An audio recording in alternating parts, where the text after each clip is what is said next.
आवाज क्लिअर आहे का बघा? तुझा आवाज कट होतोय. क्लिअर आहे सर, तुमचा क्लिअर आहे. ठीक आहे. तर आपण काय काय बघितलं होतं बघा. थोडस रिकॅप करू आपण. आपला पॉइंट चालू होता. एक मिनिट, थोडा मी हे चेंज करतो व्ह्यूवर, मला आवडत नाही हे.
हे बघा. तर आपण स्टार्ट केलं होतं बघा, एक थोडस रिकॅप करू आपण. ह्युमन ब्रेन स्टार्ट केला होता. आदित्य, येतोय आवाज बघ बरं. प्रतीक्षा, रिपीट करा, मला आवाज येतोय का? हॅलो, आवाज येतोय का? बोला. Yes, no. ठीक आहे. तर आपण ह्युमन ब्रेन स्टडी केला होता. डायरेक्टली तुम्हाला क्वेश्चन येतो ह्युमन ब्रेन वरती, शॉर्ट नोट. तर ह्युमन ब्रेन मध्ये आपण बघितलं होतं की ह्युमन ब्रेनचे किती पार्ट्स असतात? 3 parts: fore brain, mid brain आणि हिंड ब्रेन. आपण फोर ब्रेनचा स्टडी सुरू केलाय. हा आहे फोर ब्रेन. फोर ब्रेन मध्ये काही पार्ट्स असतात, ते आता बघू आपण. रिकॅप करतोय जस्ट आपण. एक all factory lobe, cerebrum. All factory lobe सांगितलं तुम्हाला की इथे असतो, ऑल फॅक्टरी लोब असतो. ठीक आहे. हा सेरेब्रम आहे. टोटल जो तुम्हाला दिसतोय बाहेरचा, हा टोटल सेरेब्रम आहे. आणि इथे छोटासा ऑल फॅक्टरी लोब असतो. नेक्स्ट आहे, त्याच्यामध्ये मग सेरेब्रम मध्ये सांगितलं तुम्हाला 85% वगैरे त्याचं असतं वगैरे. त्याच्यामध्ये काही फिशर्स असतात, गायरी सल्साय असतात. मग याला अशा छोट्या खाचा असतात. त्याला ह्या अप्स अँड डाऊन्स असतात. त्याला आपण गायरी आणि सल्साय म्हणतो. गायरी म्हणजे हाईट, सल्साय म्हणजे ही डाऊन, अप अँड डाऊन. त्यानंतर हे असं बघितलं होतं आपण. मग आपण सेरेब्रम बघितला. हा सेरेब्रमचे काही पार्ट बघितले. तर हे सेरेब्रमचे पार्ट आहेत. याला फ्रंट लोब म्हणतात, याला परायटल लोब म्हणतात, याला ऑसिपिटल लोब म्हणतात, याला टेम्पोरल लोब म्हणतात. टेम्पोरल, ऑसिपिटल, परायटल, फ्रंटल अशा प्रकारे असतात. यांच्यामध्ये एक पुन्हा एक लोब असतो, त्याला इन्सुला म्हणतात. तर हे लोब आपण बघितले होते. त्यांचे फंक्शन्स वगैरे तुम्ही एकदा बघून घ्यायचे. आता लोब झाल्यानंतर आपण नेक्स्ट पॉइंटला आलो होतो, डायन्सेफेलॉन. डायन्सेफेलॉन हा नंतरचा पोर्शन आहे. हा मधला पोर्शन आहे. जसं की तुम्ही त्या डायग्राम मध्ये बघताय, ही डायग्राम आहे. आणि या डायग्राम मध्ये हा जो पोर्शन होता, हा सेरेब्रम होता. त्याचे आपण लोब्स बघितले. ऑसिपिटल, हा परायटल, हा फ्रंटल आणि इथला टेम्पोरल. त्याला कट केल्यानंतर जेव्हा आपण सेक्शन घेतो, त्याचा सेक्शन घेतल्यानंतर त्याच्यामध्ये हा जो पोर्शन आहे, हा जो पोर्शन तुम्ही बघतो, याला डायन्सेफेलॉन म्हणतात. डायन्सेफेलॉन मध्ये महत्वाचे खूप काय काय पॉइंट असतात. तर थॅलॅमस, हा वरचा इपिथॅलॅमस, हा हा थॅलॅमस आणि हा हायपोथॅलॅमस. अशा प्रकारचे हा हा हायपो, हा जनरली मधला थॅलॅमस म्हणतो आणि वरच्याला इपी म्हणतो. इपी म्हणजे टॉप, हायपो म्हणजे मिडल. अशा प्रकारे टॉप आणि बॉटमला आपण नाव ठेवले. टॉपला काय म्हणतो आपण? इपिथॅलॅमस. बॉटमला काय म्हणतो आपण? हायपोथॅलॅमस. अशा प्रकारे हा वरचा इपी. हा आणि हा हायपो. अशा प्रकारे आपण त्याला कन्सिडर करतो. हा रिजनच्या आपण गप्पा करतो. या रिजन मध्ये मग पुन्हा गप्पा सांगितलं तुम्हाला की हा थॅलामस इथे संपतो हायपो, याच्या खाली जिथे पिट्युटरी ग्लॅंड असते, ही ग्लॅंड असते. भरपूर वेळा दाखवलं गेलं. या हायपोथॅलॅमसच्या टॉपला इथे इपिथॅलॅमस जवळ पिनियल ग्लॅंड असते, हेही सांगितलं गेलं. डायन्सेफॅलॉन मग तुम्ही सांगणार की काय असतो, तर हा इपिथॅलॅमस, हायपोथॅलॅमस आणि थॅलॅमसचं कॉम्बिनेशन असतो. याच्यामध्ये जे असतं डायन्सेफॅलॉनच्या वरती एक फोरमेन ऑफ मनरो असतो, कनेक्शन असतं, दिसतंय तुम्हाला इथे. इथे हे जे कनेक्शन असतं, इथे फोरमेन ऑफ मनरोचं कनेक्शन असतं. वरचं आणि खालचं काय होतं, व्हेंट्रिकल इथे जॉइन होतं. इपिथॅलॅमस बद्दल बोलायचं झालं तर हा इपिथॅलॅमस डायन्सेफॅलॉनचा काय असतो, वरचा पोर्शन असतो, रूप असतो. सांगितलं डायन्सेफॅलॉनच्या वरच्या पोर्शनला इपिथॅलॅमस म्हणतात. त्या शेजारी कॉर्टेट प्लेक्सस असतं, दिसतंय तुम्हाला इथे कॉर्टेट प्लेक्सस. हे कॉर्टेक्सस आहे. नंतर हे त्या शेजारी पिनियल ग्लॅंड असतं, त्याच्या शेजारी पिनियल ग्लॅंड असतं. हे रिपीट का करतो आहे, कारण हा मिडल पोर्शन आहे, महत्वाचा पोर्शन आहे, नीटसाठी तर भरपूर महत्वाचं आहे. तर अशा प्रकारे इपिथॅलॅमस असतो. त्यानंतर हा जो इपिथॅलॅमस जवळचा पिनियल ग्लॅंडचं काय काम करतो, म्हणजे काय याचं महत्वाचं फंक्शन काय आहे, ठीक आहे. तर महत्वाचं फंक्शन याचं डिस्कशन मध्ये आहे की हा पिनियल ग्लॅंडच्या कनेक्शन मध्ये असतो आणि तो कनेक्टेड असतो पिनियल ग्लॅंडला. तिथे क्वार्टर प्लेक्सस असतो आणि यांचं सर्वात महत्वाचं रिलेशन म्हणजे की इथे एक हार्मोन तयार केलं जातं, त्याचं नाव आहे मेलॅटोनिन. हे जे पिनियल ग्लॅंड आहे ते मेलॅटोनिन नावाचं हार्मोन तयार करते. त्याचं काम आहे की तुमच्या बॉडीमध्ये स्लीपिंग हार्मोन, स्लीपिंग इंड्युसिंग हार्मोन, जे तुमच्या बॉडीला स्लीपिंग जे देतात हार्मोन्स, त्यांना तयार करणं, अशा रिलेटेड हे काम करते. Mostly sleeping. रिप्रोडक्टिव्ह सिस्टीमच्या बिहेवियर बद्दलही हे काम करते और मोस्टलीचं काम आहे मेलॅटोनिनचं स्लीपिंग, तुमच्या हार्मोन्स आहेत त्यांना कंट्रोल करणं. तुम्हाला झोप लागते म्हणजे तुमच्या बॉडीमध्ये हार्मोनल्स ऍक्टिव्हिटी होतात, लक्षात ठेवायचं. नेक्स्ट पॉइंट असतो की एक आपण पुन्हा बघितला थॅलामी, एक पॉइंट बघितला थॅलामी. थॅलामी म्हणजे काय, डायन्सेफॅलॉनचा एक पार्ट असतो की ज्याच्यामध्ये ग्रे मॅटर असतं. ग्रे मॅटर म्हणजे लक्षात ठेवायचं की तो ब्लॅक इन कलर असतो आणि जेव्हाही ग्रे मॅटर बॉडी म्हटलं जाईल ब्रेन, तर लक्षात ठेवायचं ग्रे मॅटरचा मिनिंग असतो, तर ग्रे मॅटर मध्ये सेल बॉडी असते आणि ऍक्सॉन हा व्हाईट मॅटरचा असतो, लक्षात ठेवायचं. सेल बॉडी ही ग्रे कलरची असते, ऍक्सॉन हा व्हाईट कलरचा असतो. मग कोणी म्हटलं ग्रे मॅटर, लक्षात ठेवायचं त्याच्यामध्ये न्यूरॉनची सेल बॉडी आहे आणि व्हाईट मॅटर म्हणजे त्या न्यूरॉनचा ऍक्सॉन तिथे असला पाहिजे. हा थॅलामी हा काय पोर्शन आहे डायन्सेफॅलॉनचा. इपिथॅलॅमस संपला, पिनियल ग्लॅंड संपले, तर तिथे आरएस नावाची एक सिस्टीम आपल्या इथे चालतं डायन्सेफॅलॉन मध्ये. तिचं फुल फॉर्म आहे रेटिक्युलर ऍक्टिव्हेशन सिस्टीम. काय की बाकीचे लेक्चर मी थोडे बाहेर घेतले आउटसाईड, त्यामुळे थोडंसं डिस्टर्बन्स वगैरे आला असेल. आता मी प्रॉपर प्लेसला आहे. रेटिक्युलर ऍक्टिव्हेशन सिस्टीम जे असते ते ऍक्टिव्हेटिंग सिस्टीम हे कोणा थ्रू चालली जाते, थॅलामी थ्रू चालवली जाते. थॅलामी हा डायन्सेफॅलॉनचा पार्ट आहे. मग थॅलामी काय करतो किंवा हा रेटिक्युलर ऍक्टिव्हेशन सिस्टीम काम काय करते. आपल्या ब्रेन मध्ये सर्वात महत्वाची गोष्ट असते ते म्हणजे रिले. तुम्हाला रिले हा कन्सेप्ट आधी समजला पाहिजे. रिले, आता रिले कन्सेप्ट समजून घेण्यासाठी तुम्हाला फिजिक्स मध्ये झालं असेल किंवा नाही झालं असेल अजून. हा रिले काय करतो बघा, तुमच्याकडे एक मोटर आहे, मोटर समजते ना, आणि एक तुमच्याकडे कनेक्शन आहे. तर तुम्ही प्लस मायनस, तुम्ही जर बॅटरी घेतली, तर बॅटरी जेव्हा तुम्ही मोटरला जॉईन करता, ठीक आहे, तर बॅटरी मोटर अशा प्रकारे फिरते. थोडस चांगल्या प्रकारे कनेक्शन दाखवतो. हा रिले आहे, ही मोटर आहे.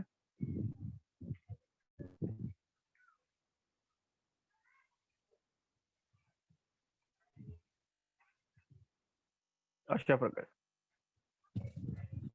तर एक रेड कलरची प्लस आहे आणि ब्लॅक कलरची मायनस आहे. माहितीये तुम्हाला डीसी करंट हे प्लस मायनस असतं, बॅटरी जोडायची. रिले आहे तर मोटर अशा प्रकारे फिरते बघा, अशा प्रकारे फिरते, म्हणजे क्लॉकवाईज डिरेक्शन फिरते. आणि जर तुम्ही रिलेचं बटन ऑन केलं, काय म्हणतोय मी, रिलेचं बटन ऑन केलं, तर रिले काय करतो, हे जे ब्लॅक लाईन होती, इथली ब्लॅक लाईन होती ती इथे जोडतो आणि इथली रेड लाईन होती ती इथे जोडतो. पुन्हा सांगतोय, रिले जेव्हा बंद असतो तेव्हा ब्लॅक लाईन वरती कनेक्टेड असते आणि रेड लाईन खाली कनेक्टेड असते. त्यामुळे मोटर क्लॉकवाईज फिरते. जर तुम्ही रिले ऑन केला तर रिलेचं काम असतं कनेक्शन चेंज करणं. लगेच मोटरचे कनेक्शन मोटर नाही चेंज होत, इकडे वायरी नाही चेंज होत, फक्त हा जो पार्ट असतो याच्यामध्ये थोडंसं चेंजेस होतं आणि इथल्या वायरीचं कनेक्शन तो इथे जोडतो आणि तुमची मोटर असते ती अशी फिरू लागते, उलटी फिरू लागते.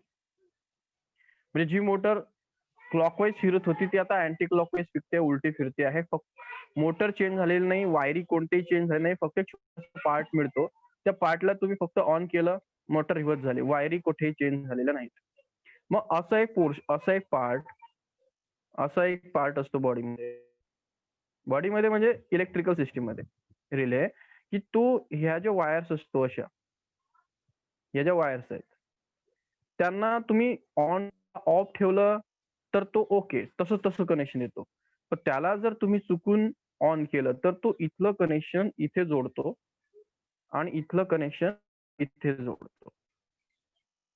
म्हणजेच वायरीला रिव्हर्स करतो. मग आपल्याला पुन्हा पुन्हा वायरी चेंज करायची गरज नाही. मोटर आपण डायरेक्टली रिव्हर्स करू शकतो.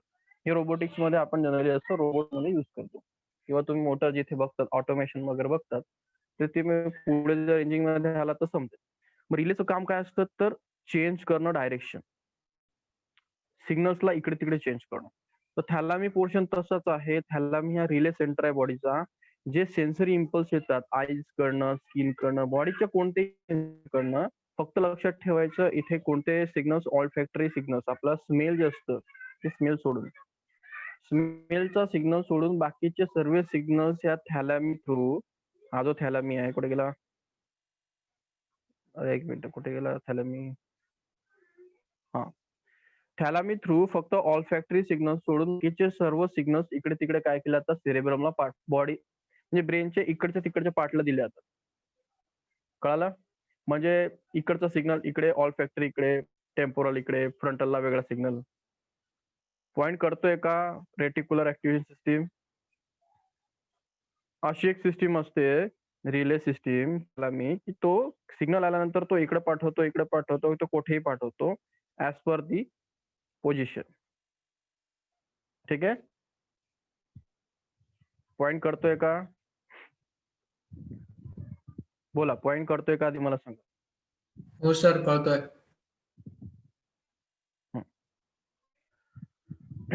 हे जे तुम्हाला खाली दिसतं आहे की हे व्हेंट्रिकल, डायकॉल किंवा हे डक्ट, साल्व्हिस, इंटर वगैरे, तर हे जे आहे हे आपल्या बॉडीतले व्हेंट्रिकल्स आहेत. व्हेंट्रिकल ऑलरेडी आपण मागच्या डायग्राम कुठे डिस्कस केले. व्हेंट्रिकल वाटतं पुढेच आहे. हे व्हेंट्रिकल्स आहेत. आधी इथे फोकस करा. बॉडीमध्ये व्हेंट्रिकल्स असतात. मला वाटतं तिसऱ्यांदा आम्ही बोलतोय व्हेंट्रिकलवर आता. बाहेरचा ब्रेन विसरून जा आता. ही ब्ल्यू कलरवरती फोकस करा की ब्रेन मध्ये कॅव्हिटी असतात छोट्या छोट्या, त्याला आपण व्हेंट्रिकल म्हणतो. लॅटरल म्हणजे जे असे शिंगासारखे दिसते तुम्हाला, आणि ते ऍक्च्युली असे असतात हे बघा. समोरून शिंगासारखे दिसतात परंतु बॅक साईडनं ते असे दिसतात, त्याला लॅटरल व्हेंट्रिकल म्हणतात. हा जो आहे इंटरव्हेंट्रिक्युलर फॉर्मल, ठीक आहे, हा काय असतो, हा लॅटरल व्हेंट्रिकल आणि हा थर्ड व्हेंट्रिकल. हे बघा, हा लॅटरल आहे वरती आणि हा थर्ड आहे, त्याच्यामध्ये कनेक्शन आहे, त्याला आपण इंटरव्हेंट्रिक्युलर फोरमॅन म्हणतो. याच्यावरही माझं डिस्कशन झालेलं आहे. ऍव्हिडक्ट म्हणजे कोणता, सेरेब्रल हा मधला. फोर्थ व्हेंट्रिकल इथे मध्ये असतं, भरपूर छोटं दिसतं, समोरून बघितलं तर ते मोठं असतं, थोडं चपटं असतं. नंतर खाली सेंट्रल कॅनल असते, ते खाली जाते. अशा प्रकारचे व्हेंट्रिकल आधी समजते. आता तुम्हाला सांगितलंय तिथे की एक पार्ट असतो जो की आपला अँटेरियर व्हेंट्रिकल असतो, म्हणजे lateral ventricle to iter posteriorly. It narrows cavity dance and called as the third ventricle diacoel. हे बघा, एक पॉइंट काय दिलाय फक्त तुम्हाला इथे की तुमच्याकडे एक सेरेब्रम असतो, ठीक आहे, त्याचं लॅटरल व्हेंट्रिकल असतं. हे सांगितलं तुम्हाला वरती लॅटरल व्हेंट्रिकल असतं.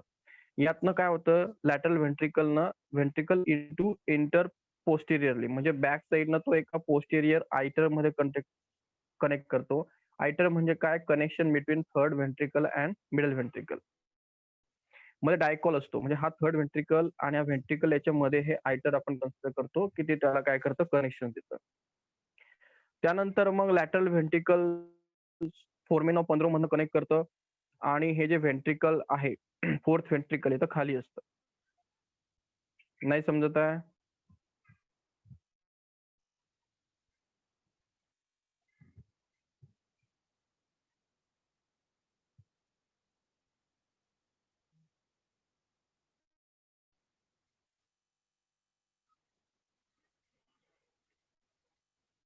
डायग्रामने दाखवतो.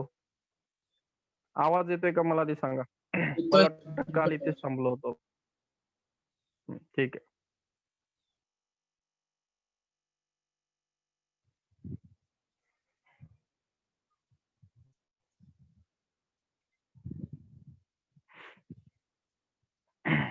आता पुन्हा डायग्राम मध्ये जावं लागेल आपल्याला.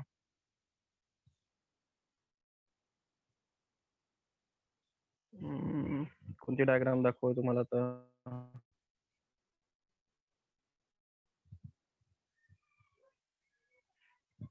हे बघा, ही डायग्राम मला ओके वाटते. बघा आता याच्यावरती काही नसतं, एवढंच व्हर्टिकल असतात. आता डायग्राम नीट बघा कशा प्रकारे तुम्हाला दिसते. आता थोडं आडवी केली आहे. आता पूर्ण डायग्राम दिसत असेल. आपल्या ब्रेन मध्ये काही व्हेंट्रिकल्स असतात, जागा असतात. तेच कनेक्शन फक्त इथे दाखवले. काय दाखवलंय बघा. आधी लक्षात ठेवा की व्हेंट्रिकल टॉपचं कोणतं असतं, तर लॅटरल व्हेंट्रिकल.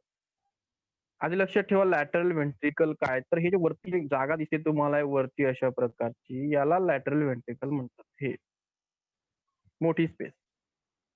व्हेंट्रिकल म्हणजे ब्रेन मधली जागा, त्यामध्ये लिक्विड. एवढं कळलं का? ब्रेन मध्ये एक जागा आहे, पोकळी आहे, त्यामध्ये एक लिक्विड भरला आहे आणि ते वरची पोर्शन आहे, त्याला लॅटरल साइड म्हणतो आपण. ब्रेनची लॅटरल. लॅटरल म्हणजे बाहेरची साइड, आपण असं कन्सिडर करतो. लॅटरल म्हणजे बाहेरची साइड, ही मिडल साइड आहे. तर बाहेरच्या साइडला हे जे व्हेंट्रिकल असतं त्याला आपण लॅटरल व्हेंट्रिकल म्हणतो. लेफ्ट राईट वगैरे काही करण्याची गरज नाही, याला लॅटरल व्हेंट्रिकल आपण म्हणतो. लॅटरल व्हेंट्रिकल मधनं इथे खाली बघा छोटासा हा पोर्शन दिसतो आहे, याला थर्ड व्हेंट्रिकल म्हणतात. दिसतंय का? हे थर्ड व्हेंट्रिकल आहे मध्ये. हे जे कनेक्शन आहे त्याच्यामध्ये हे लॅटरल व्हेंट्रिकल, हे थर्ड व्हेंट्रिकलच्या मध्ये हे जे कनेक्शन आहे याला फोरमेन ऑफ मनरो म्हणतात. कुठे गेलं हे? ब्लॅक कलरचं दाखवलंय मी, ते लॅटरल व्हेंट्रिकल आणि थर्ड व्हेंट्रिकलच्या मधलं कनेक्शन आहे. नीट वाल्याने फोकस करा. This is lateral ventricle, this is third ventricle and this one foramen of Monro. हे फोरमन ऑफ मनरो आहे, म्हणजे ओपनिंग आहे दोघांची. त्याच्या खाली थोडस या, तर त्याच्या खाली तुम्हाला इथे दिसतंय की हे जे दिसतंय साल्वियस ॲक्विडक्ट, हा आपला काय आहे कनेक्शन आहे की तो इथून लिक्विड अशा प्रकारे खाली पाठवतो. हे फोर्थ व्हेंट्रिकल आहे खाली, हे 4 नंबरचं व्हेंट्रिकल आहे आणि हे कॅनल आहे. कॅनल म्हणजे काय, ते स्पायनल कॉर्डला कनेक्टेड आहे.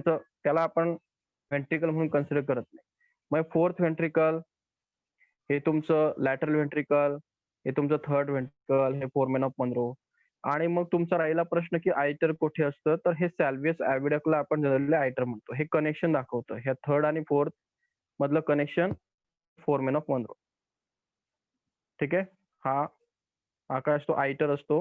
हा फोरमेन ऑफ मनरो. हे इथे कनेक्शन, हे इथे कनेक्शन, बघा इथलं कनेक्शन, इथलं कनेक्शन.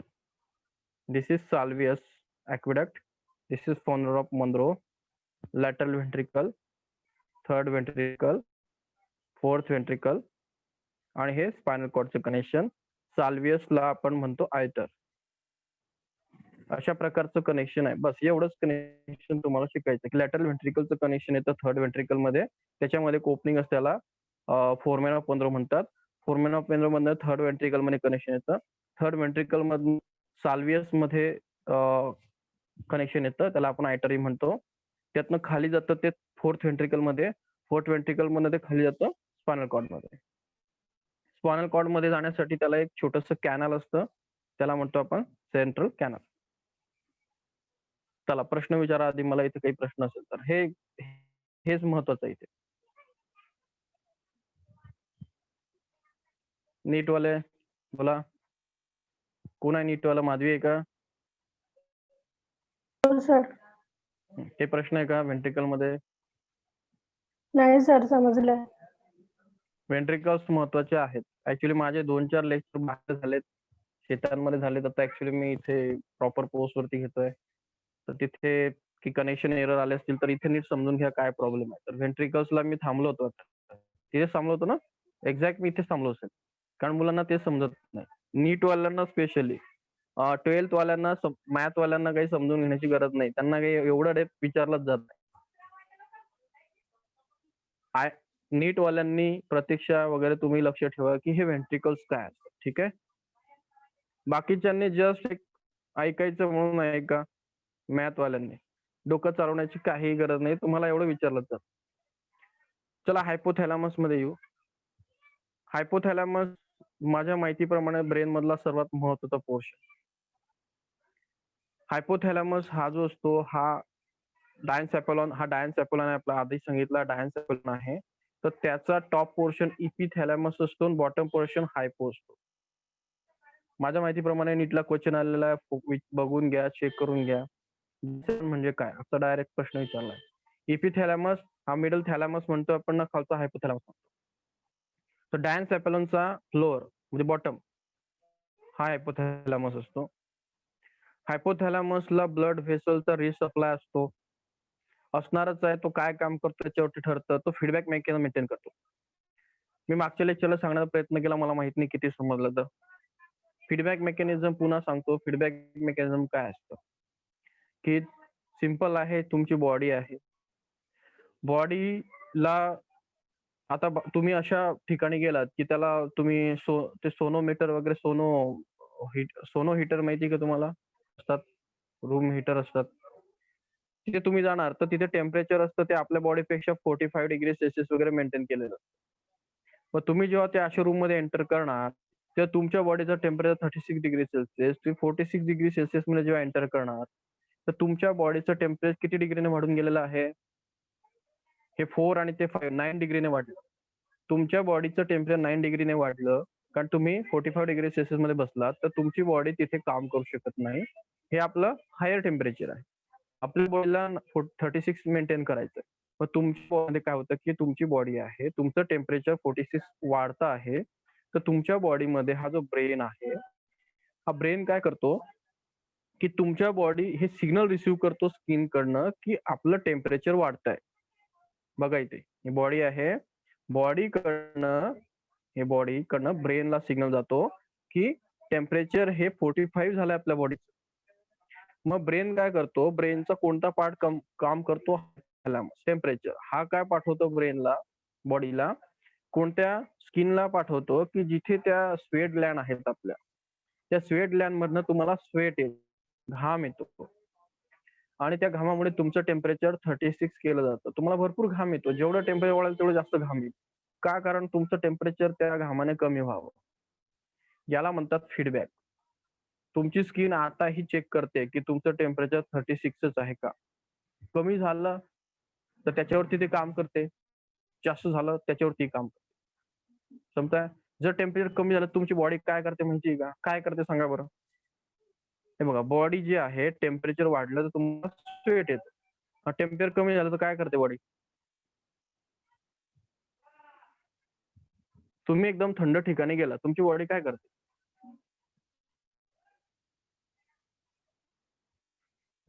माहिती कोणाला? काही 10 पर्यंत झालं असेल ना बायोलॉजी, का काहीच झालं नाही?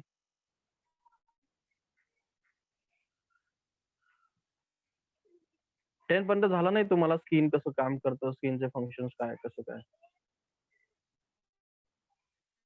टेम्परेचर कंट्रोल काहीच फील होत नाही तुम्हाला की तुम्ही थंड ठिकाणी गेलात तर तुम्हाला काय वाटतं की तुमची काय करते किंवा काय होतं तुम्हाला? काही होत नाही का?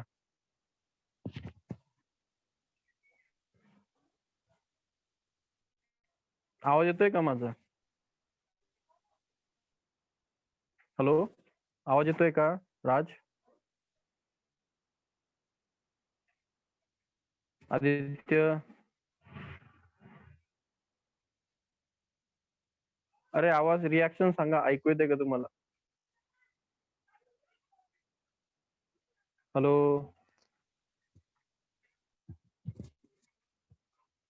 अरे कनेक्टेड आहे का? रिस्पॉन्स द्याय का नाही?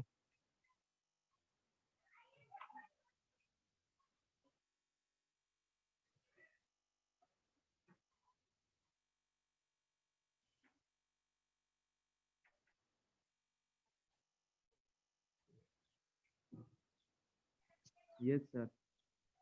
अरे बोलत जा ना, कोणीतरी रिॲक्शन देत जा रे जरा, की मला मला रिटर्न जावं लागतं पुन्हा, की आहे की नाही का कनेक्शन गेलं. अरे सिंपल आहे. तुमच्या बॉडी जर तुम्ही कोल्ड एन्व्हायर्नमेंट मध्ये गेलात, तर हॉट एन्व्हायर्नमेंट मध्ये गेलात, तर तुमच्या बॉडीला स्वेट येतो. तुमचं टेम्परेचर मेंटेन होतं. कारण तुम्हाला माहिती आहे, की तुम्ही कधीही उन्हाळ्यामध्ये काय करतात माहिती आहे का तुम्हाला? जर तुम्हाला समरमध्ये असेल, तर समरमध्ये जेव्हा तुमच्या बॉडीचं टेम्परेचर वाढतं, तेव्हा तुम्ही चेहऱ्यावरती पाणी मारता. का मारता? वॉटरिंग करता. का करता? कारण ते वॉटर टेम्परेचर कमी करतं. स्वेटसारखं काम करतं. आणि जेव्हा तुम्ही लो टेम्परेचरमध्ये जाता ना, तर तेव्हा तुमचे जे ब्लड असतं, तर ते तुमचे हात असतात ना, ही बॉडी आहे. ही बॉडी तुमची. तर तुमच्या बॉडीमध्ये सर्वात जास्त टेम्परेचरचा इफेक्ट कुठे होतो माहिती आहे का? तुमच्या हाता आणि पायांवरती. तुमचा हर्ट इथे असतो, तुमची बॉडी ही असते. बॉडीच्या जेवढ्या दूर जे गोष्टी असतात, तुमचे हात आणि पाय, यांच्यावरती कोल्डचा आधी इफेक्ट होतो. मग तुमची बॉडी काय करते, की तुमच्या हात आणि पायामधला जो ब्लड सप्लाय आहे, तो मध्ये ओढून घेते. म्हणजे तुमच्या पायांमध्ये जास्त ब्लड सप्लाय ठेवत नाही.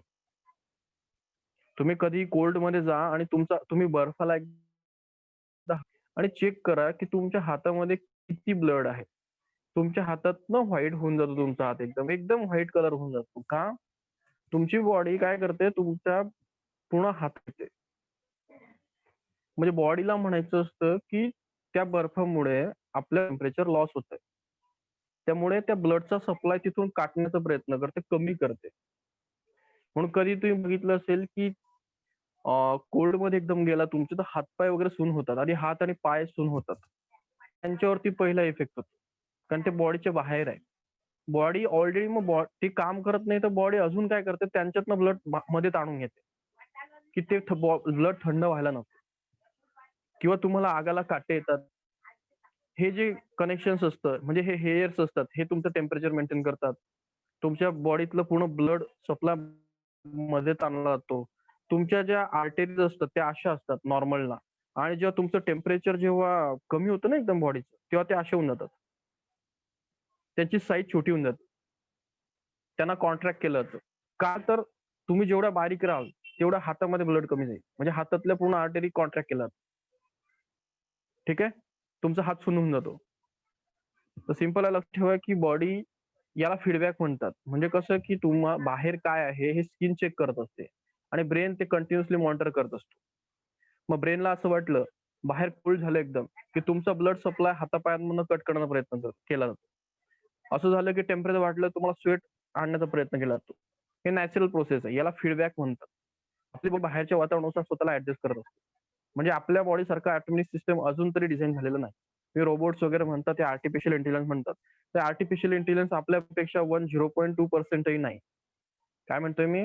0.2 कारण आपण 3%च ब्रेनला अजून एक्सप्लोर केलं. आपल्या ब्रेनला अजून 0.3%च एक्सप्लोर केलं गेलेलं आहे. काही लोकांचं म्हणणं आहे 1%, 2% आहे. ठीक आहे. तर फीडबॅक मेकॅनिझम वरतीच आपली बॉडी चालते. जसं आपल्या बॉडीला बाहेरून सेन्सरकडनं फीडबॅक मिळतो, तसं तो काम करतो आणि हा हायपोथॅलॅमस त्याच्यामध्ये बेस्ट आहे. या हायपोथॅलॅमसचं महत्त्वाचं काम आहे. हा एक क्वेश्चन आलेला आहे, की माझ्या मते KPIला आलेला आहे, ज्याला KVPY एक्झाम द्यायची असेल. माहिती आहे ना राज? किशोर बाल वैज्ञानिक KVPY. तर त्याला KVPY 11-12 मध्ये द्यायची असेल, त्याने फोकस करायचे या क्वेश्चन्स वरती. तर हेमोस्टॅटिस मेंटेन करण्याचं काम करतो. तुमचं इंटरनल सर्व ओके आहे म्हणजे तुमचा हायपोथॅलॅमस एकदम ओके काम करतो आहे. काम काय काय करतो ते पुन्हा एकदा रिकॅप करू. मागच्या लेक्चरला केलं होतं. सर्वात महत्वाचं काम आहे की इंटरनल बिहेवियर म्हणजे तेच सर्व इंटरनल बॉडी.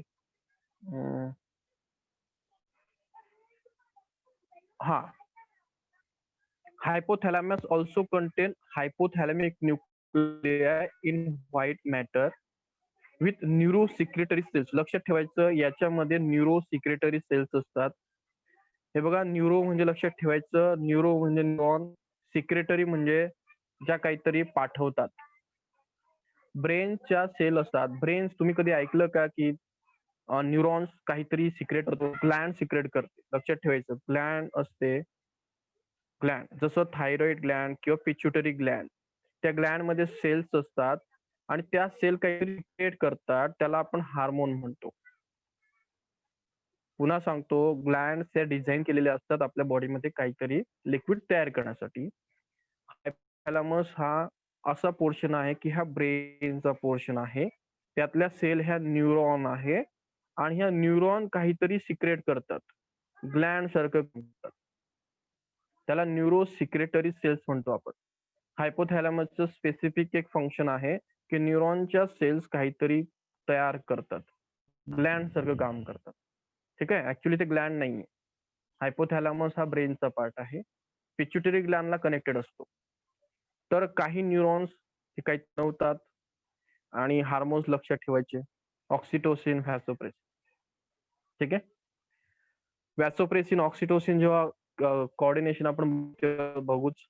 हार्मोन महत्वाचे दोघांवरती क्वेश्चन आलेला असेल. व्हॅसोप्रेसिन वरती माझ्या माहितीप्रमाणे आलेलं आहे. हायपोथॅलॅमस हा काय आहे, लिंक आहे कशामध्ये, एंडोक्राईन आणि नर्वस. नर्वस म्हणजे हा तुमचा ब्रेन आहे, याला नर्वस सिस्टीम म्हणतो. हे पिट्युटरी ग्लँड आहे, याला एंडोक्राईन सिस्टीम म्हणतो. या दोघांमधला हा हायपोथॅलॅमस काय आहे, कनेक्शन आहे. ठीक आहे. Hypothalamus is a connecting link between endocrine system आणि नर्वस सिस्टीम. काय काय करतो, blood pressure, respiration, temperature, electrolytes म्हणजे काय, sodium potassium, hunger, thirst, fatigue, secretion, gland, stomach, intestine. भरपूर तुम्हाला इथे फंक्शन दिसत असतं.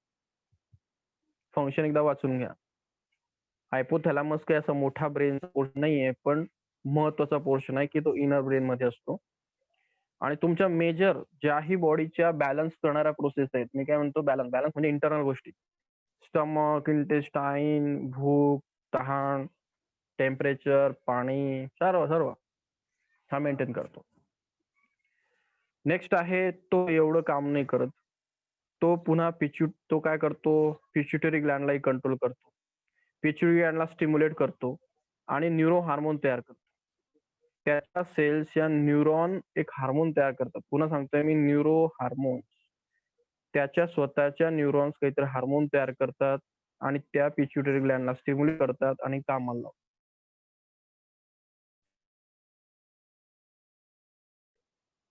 किंवा एक सेल ग्लँड आहे जे तुमचे हार्मोन कंट्रोल करते. तिला ऍक्टिव्हेट करण्याचं काम हा हायपोथॅलॅमस करतो. ही मास्टर ग्लँड आहे.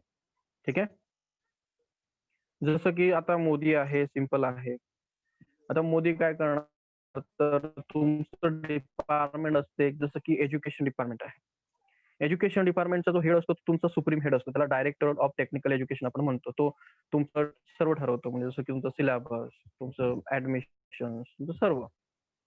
पण यांना हा जो सुप्रीम पॉवर आहे, जो पिट्युटरी ग्लँड आहे, तर त्याला मोदींचं जे रूल रेग्युलेशन आहेत की तुम्ही आता स्टार्ट करा, तर तो स्टार्ट करा. That's all. स्कूल सुरू करा तर करणार, चेंजेस करा तो करणार. म्हणजे बॉडी तर ही आहे. एज्युकेशन डिपार्टमेंटचा हेड तर आहे, एज्युकेशन डिपार्टमेंट तुमचं आहे, परंतु ते मेन सिस्टीम वरनच ऍक्टिव्हेशन घेतं आणि कामाला लागतं. सेम आहे, पिट्युटरी ग्लँडला हे ऍक्टिव्हेशन लागतं आणि ते आपल्या ब्रेन थ्रू मिळतं आणि त्या ब्रेनला म्हणतात आपण हायपोथॅलॅमस.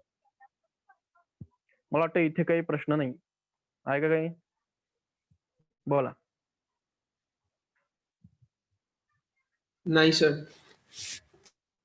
ठीक आहे. माझ्या माहितीप्रमाणे सर्वात महत्वाचा पोर्शन मी तुम्हाला हा सांगितला होता.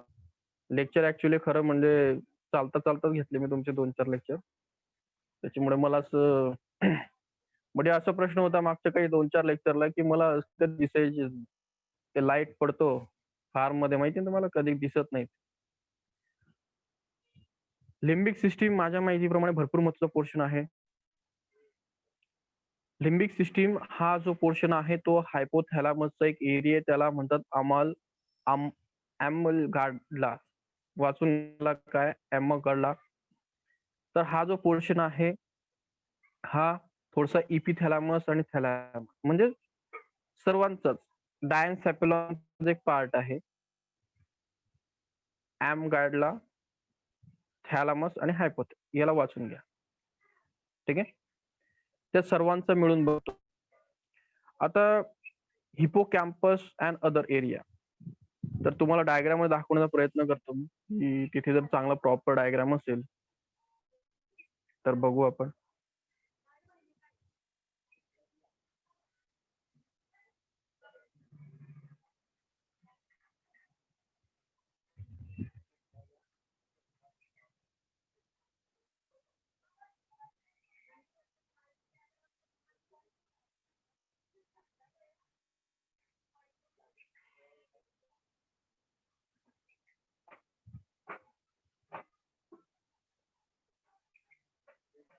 हे बघा तुम्हाला एकदम चांगल्या प्रकारची मला वाटतं डायग्राम आहे.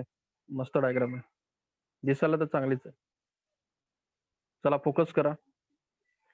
आता ह्या सिस्टीम मध्ये बघा आता सांगितलं मी तुम्हाला की पिट्युटरी ग्लॅंड तुम्हाला ही दिसते आहे. आपल्याला शोधायचं की लिम्बिक सिस्टीम म्हणजे काय? तर लिम्बिक सिस्टीम मध्ये कोण कोण असतो? तर हा पोर्शन असतो अॅमाग्लाडा वाचा त्याला अॅमिग्लाडा म्हणतात. अमायग्लाडा म्हणतात. दिसतंय सेम आहेत बघा. आधी काय व्हायचं की एक सेटिंग माझ्याकडनं थोडं चेंज झाली होती. तर पुन्हा लिंक टाकण्याची गरज नाही. जी माझी स्टँडर्ड लिंक आहे तीच तुम्ही आता फॉलो करायची. कारण थोडीशी सेटिंग मी बघितली ती. तर ॲक्चुअली त्या माझ्या लिंक चेंज व्हायच्या कारण मी सेटिंग नव्हती. तर माझी फायनल लिंक हीच असणार. त्यामुळे त्या लिंकलाच पुन्हा कनेक्ट करायचं. एकच लिंक वापरायची. ठीक आहे? कळालं का? हो सर. रेकॉर्डिंग दिलं ना राज तुला? हो. तर चला पॉइंट बघू आपला. तर ब्रेन बघा. अरे कुठे गेला? तर आपण लिम्बिक सिस्टीम बघतो आहोत. लिम्बिक सिस्टीम मध्ये जो ब्रेन आहे, त्या ब्रेन मध्ये हा अॅमेलगाडा पोर्शन बघा, छोटासा पोर्शन आहे. ब्लॅक डॉट दिसतोय तुम्हाला, तो आहे अॅमेलगाडा. आता त्याच्यानंतर तुम्हाला हिपोकॅम्पस हे बघा इथेच नीट बघा. हिपोकॅम्पस तिथेच आहे बघा. हिपोकॅम्पस, अॅमेलगाडा, हा हायपोथॅलॅमस दिसतोय का तुम्हाला हा? हा. हो सर. तर हे जे पोर्शन आहेत याला सर्वांना मिळून आपण काय म्हणतो आपलं लिम्बिक सिस्टीम म्हणतो. हे लिम्बिक सिस्टीम आहे. लिम्बिक सिस्टीम मध्ये आपण कोणाला कन्सिडर करतो? आपण थॅलामसला म्हणजे सर्वच इपिथॅलामसचा थोडासा पोर्शन, हायपोथॅलामस थोडा हिपोकॅम्पस, थोडासा अॅमालगाडा. हा असा पोर्शन आहे आपला की इथून आपले इमोशन्स कंट्रोल होतात. आपल्या मोटिवेशन वगैरे सर्व म्हणजे इमोशन्सच आपल्या इथून चालतात. तर हा काही वरचा ब्रेन नाहीये. हा बघा हा ब्रेन तुमचा टोटली थिंकिंग करतो. हा ब्रेन तुमचा वेगळं काम करतो. हा ऑसिपिटल तुमचं व्हिजन वगैरे बघतो. हा प्रेशर, टेम्परेचर बघतो. प्रत्येकाचं वेगळं काम. ह्या एरियाचं काम आहे तुमची मेमरी, तुमचं इमोशन्स हे इथून कंट्रोल होतं. हा सेंटर आहे. याला लिम्बिक सिस्टीम म्हणतात. लक्षात ठेवायचं अॅमेलगाडा, हिपोकॅम्पस आणि हायपोथॅलॅमस किंवा थॅलॅमस. थॅलॅमसच म्हणा. हायपोथॅलॅमस मध्येच टाका त्याला. हायपोथॅलॅमसचं पोर्शन. तर अशा प्रकारे हे जे पार्ट्स असतात याला आपण आपलं लिम्बिक सिस्टीम म्हणतो. ठीक आहे?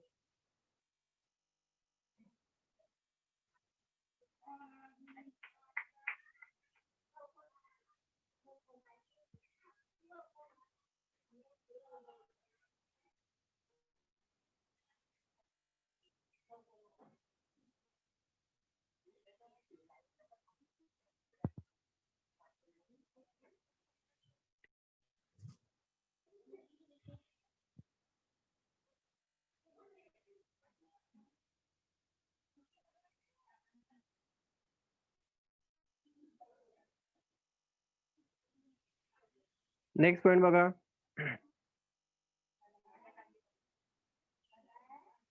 तर लिम्बिक सिस्टीम बघितलं आपण थॅलामस, हिपोकॅम्पस वगैरे एरिया. तुमचे इमोशन्स, मोटिवेशन वगैरे मेमरी सर्व कंट्रोल केलं जातं. हायपोथॅलॅमसला एक खाली पोर्शन येतो त्याला आपण इन्फंडिबुलम म्हटलं होतं आणि तिथे कोणती ग्लॅंड असते? पिट्युटरी ग्लॅंड मागच्या डायग्रामला दाखवलं होतं. पिट्युटरी ग्लॅंड मधनं काही गोष्टी खाली येतात त्याला न्यूरो ट्रान्समीटर म्हणतात. आणि त्यामुळे काय होतं की तुमचं पिट्युटरी ग्लॅंड काय केलं तर कंट्रोल केलं. ठीक आहे? तर both physically and functionally by the secretion of neurotransmitter. the chemical coordination मध्ये आपण हे बघू. नंतर आहे the inferior surface of hypothalamus also bear the optic chiasma.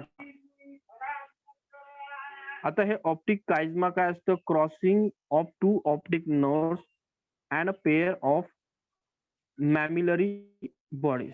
The unique to mammalian brain and responsible for recollective memory. आता बघा हा एक कळाला ना तुम्हाला?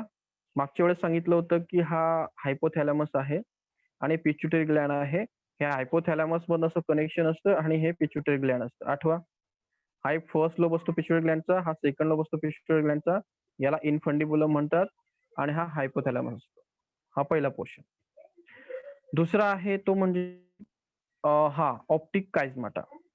ऑप्टिक काइझमाटा म्हणजे काय? मी सांगितलं होतं की क्रोमोझोम्स असतात, त्याने एकमेकाला असं केलं तर याला आपण काइझमाटा आठवा.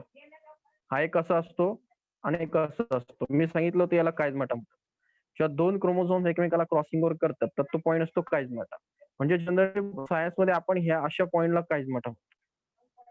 मग इथे आपला एक आय असतो, इथे एक आपला आय असतो, इथून एक नर्व जातो, इथे एक नर्व जातो आणि हा हायपोथॅलॅमसच्या मागे काइझमाटा तयार करतो.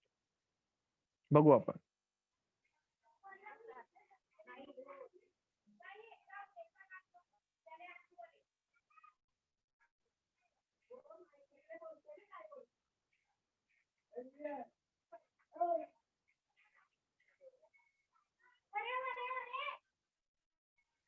हे बघा, हा जो पोर्शन आहे तो तुम्हाला दिसतोय इथे, याला ऑप्टिक काइझमाटा म्हणतात. ब्रेन खालून बघतोय आपण, हा तुमचा आय आहे, दुसरा आय आहे, लेफ्ट राईट आहे. यातनं हा फोरब्रेन आहे. इथून हे तुम्हाला बेसल गँग्लिया दिसतायत. अशा प्रकारे इथले कनेक्शन हे बघा, हा जो लेफ्ट ब्रेन आहे त्याच्या राईट साईडला कनेक्शन येतात, राईट ब्रेन आहे त्याच्या लेफ्ट साईडला कनेक्शन येतात आणि इथे क्रॉसिंग होतं. त्या क्रॉसिंगला काइझमाटा म्हणतात. ठीक आहे? पॉइंट करतोय? हो सर. हॅलो? मला वाटतं ही डायग्रामच बेस्ट आहे, तुम्हाला दिसतंय ते. आणि हे आपला ब्रेनचा स्टेम आहे. असा आपला ब्रेन असतो. ब्रेनला कट केलेला आहे आणि कट करून ते तुम्हाला तसं दिसतंय. म्हणजे समजत असेल तुम्हाला की ब्रेन कनेक्शन हे उलटे असतात, क्रॉस मध्ये असतात. इकडचं ब्रेनचं कनेक्शन इकडच्या लोबला असतं. म्हणजे हा जो तुमचा हे बघा, मी सांगितलं होतं ब्रेनला 2 लोब असतात. हे खालचं असतात, हा लेफ्ट, हा राईट. मग तुमचा लेफ्ट आयचं कनेक्शन राईट ऑसिपिटल लोबला असतं आणि राईटचं कनेक्शन लेफ्ट ऑसिपिटल लोबला असतं. आणि दोघांच्या कनेक्शनला म्हणायचं ऑप्टिकल काइझमा. आणि ऑप्टिकल काइझमा हा कोणाच्या कनेक्शन मध्ये येतो? हायपोथॅलॅमस. ठीक आहे? तर तुम्ही कनेक्शन इम्पॉर्टंट आहे. हायपोथॅलॅमस हा ऑप्टिकच्याही रिलेशन मध्ये जातो. तो टेम्परेचर प्रेशर सर्व मेंटेन करतो. तो तुमच्या मेमरीचा पार्ट आहे. तर भरपूर महत्वाचा पार्ट. चलो, एवढं बस झालं त्याला. नेक्स्ट असतं की मॅमिलरी बॉडीज. आता हे मॅमिलरी बॉडीज म्हणजे काय? तर जे मॅमेलियन्स असतात. मॅमेलियन्स म्हणजे कोण? आपण, ज्यांना मॅमरी ग्लँड असतात, जे ब्रीस्ट फिडिंग करतात. तर मॅमिलरी बॉडी हे काय असतं? Responsible for recollective memory. आता हाय पोर्शन ब्रेनचाच असतो, हायपोथॅलॅमसच्या रिलेटेड मध्ये असतो आणि याचं काम आपल्या मेमरीशी रिलेटेड असतं. ठीक आहे? नाहीतर तुम्हाला दाखवण्याचा प्रयत्न करतो. जर तिथे पेअर ऑफ मॅमेलियन बॉडी दाखवता आली तर बघतो.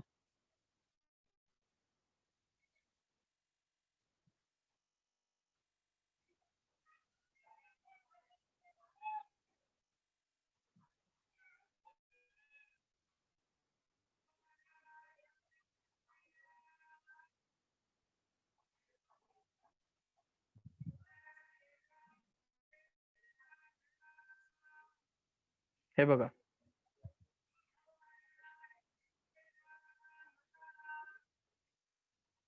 दिसला का? हॅलो? हो हा सर, जो दिसलं. तुम्हाला ब्राऊन स्पॉट दिसतो आहे त्याला तुमची मॅमेलरी बॉडी म्हणतात.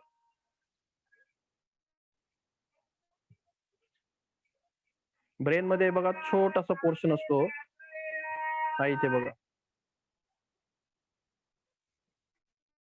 आणि कोणाजवळ असतो तर लक्षात ठेवायचं, कोणाजवळ असतो तर आपलं लिम्बिक सिस्टीम जे असतं ना, अमलगाडा वगैरे त्यांचा. हे बघा, जेवढं तुम्ही इनडेप्थ जाल ना तेवढं मग ते वाढत जातं. पुन्हा ते काय होतं की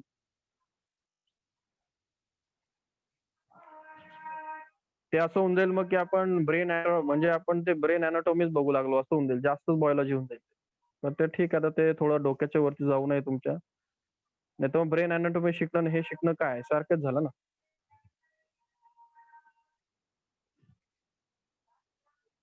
हे बघा, पॉइंट्स बघा काय काय होते. तर मी सांगितलं होतं हा हायपोथॅलॅमस आहे.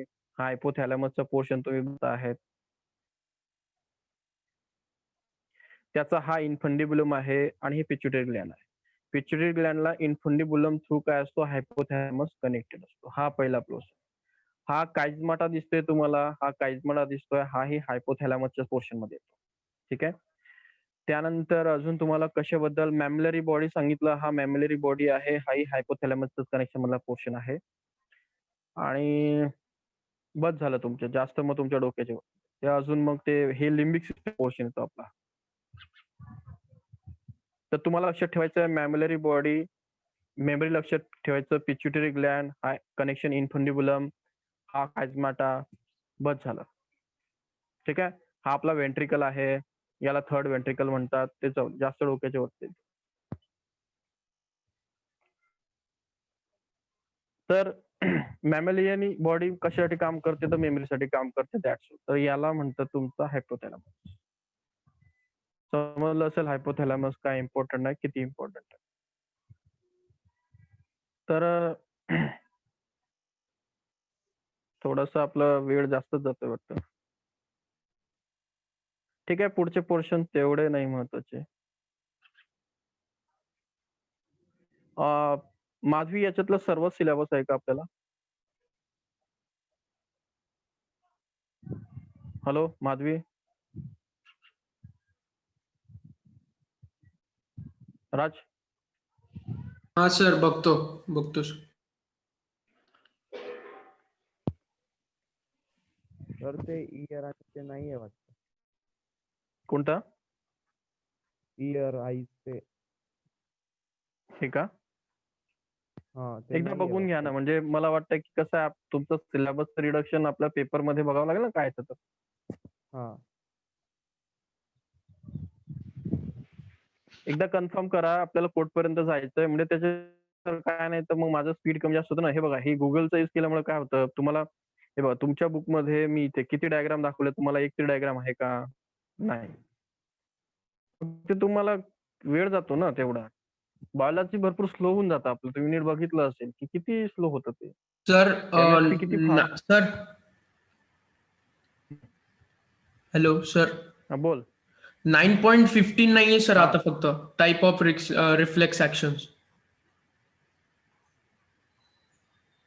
9.15 हा. हे तर सर्वच आहे मग, आयर वगैरे.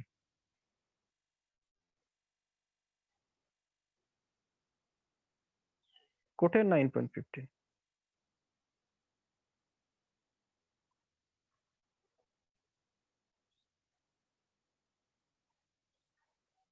$9.15.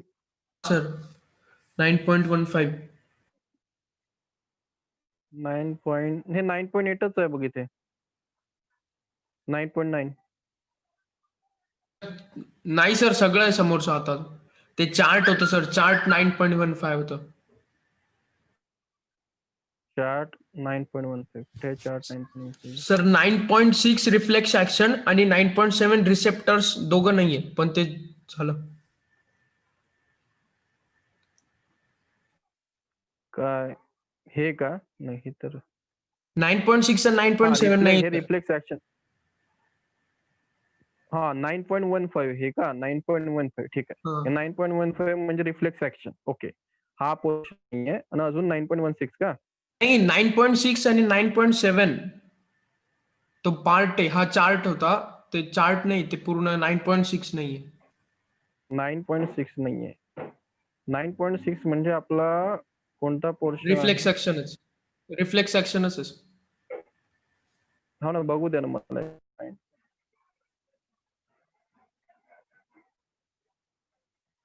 हा 6 तो सापडत नाही मला. पॉइंट कुठे लिहिलाय तो? Spinal cord.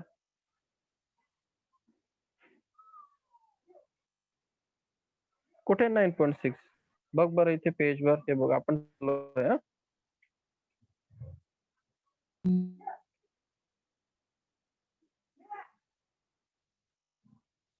डायरेक्टली 9.7 आहे.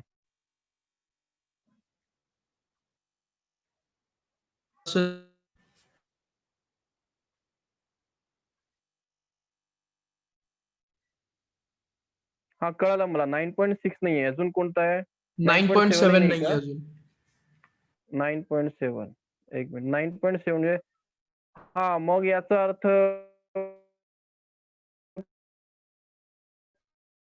पुढचं पोर्शन येतो. मग डायरेक्टली केमिकल कोऑर्डिनेशन आहे. हे बघा, आता आपला सिलेबस स्टार्ट होईल. Chemical coordination. इथून आपण स्टार्ट करणार. हा तुमचा नेक्स्ट पॉइंट आहे आणि तुमचा फर्स्ट पॉइंट आहे तो म्हणजे की आपण इथे स्टॉप करणार. Autonomous nervous system, parasympathetic, sensory receptor. हे बघा, हे रिफ्लेक्स ऍक्शन आपल्या पॉइंट मध्ये नाहीये.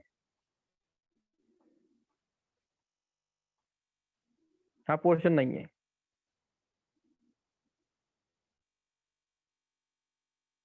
हा पोर्शन आपल्या सिलेबसला नाही. तर आपण इथून सिलेबस कट करणार.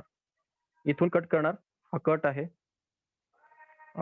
ऑटोनॉमिक नर्वस सिस्टीम याला बघून घेऊ. म्हणजे आपला सिलेबस इथपर्यंतच आहे. समजलं का तुम्हाला?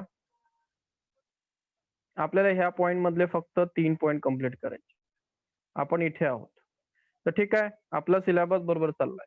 स्लोही असलं तरी रेग्युलर चाललाय ना आपला सिलेबस. डेली तुमचं इथे सर मला वाटतं तुमचे 2 लेक्चर घेतात असं त्यांचं म्हणणं आहे. चालू आहे ना तुमचे 2 लेक्चर? हो. तर मला नाही वाटत. आणि तुमची एक्झाम माझ्या माहितीप्रमाणे जसं की सर लोकांचं म्हणणं आहे तर मे मध्ये शिफ्ट झाली. त्याच्यामुळे तोही काही पोर्शन नाहीये. माहिती आहे तुम्हाला, तुमची एक्झाम काही फेब्रुवारीत नाही होत आहे. मे मध्ये सर, तुमची काल एक्झाम मे मध्ये शिफ्ट झालेली आहे. मे मध्ये आहे. त्यामुळे तोही काही इश्यू नाही. आपण आपल्या सिलेबसने बरोबर चाललेलो. तर ठीक आहे मग. हा, आणि महत्वाची गोष्ट होती, कुठे गेलात? हा, कोण कोण आहे इथे? अरे गायब झालं का सर्व? रूपश्री, कोण आहे? मयूर. हा, मयूर पाटील का रे बा? हॅलो. हा सर. हो सर. आपलं फीस कलेक्शन करून टाकायचंय काय? हो सर. मयूर पाटील. हो इकडे सर. कोण आहे? रूपश्री. आपलं नेक्स्ट इन्स्टॉलमेंट जमा करायचंय. हो सर. उदळीवाल्यांनी 5,000 पर्यंत कलेक्ट करायचंय. तुमचं टोटल अमाऊंट 5,000 झाला पाहिजे. ठीक आहे? Okay sir. इकडे कोण आहे अजून? उदळी कोण आहे? भुसावल पुणेवाले. पल्लवी, समजतंय की नाही? भुसावल, पल्लवी नाही कनेक्टेड वाटतं. ठीक आहे. इकडे कोण आहे? सिद्धेश. सिद्धेश काय बरोबर आहे? समजतंय का काय सिद्धेश? सिद्धेश भामरे. विचारायचं बरं, कसं आहे हे बघा, बॉयलर चाललेला आहे आणि टू व्हीलरही नीटला फोकस करायचं आहे. बरोबर ना? हो की नाही?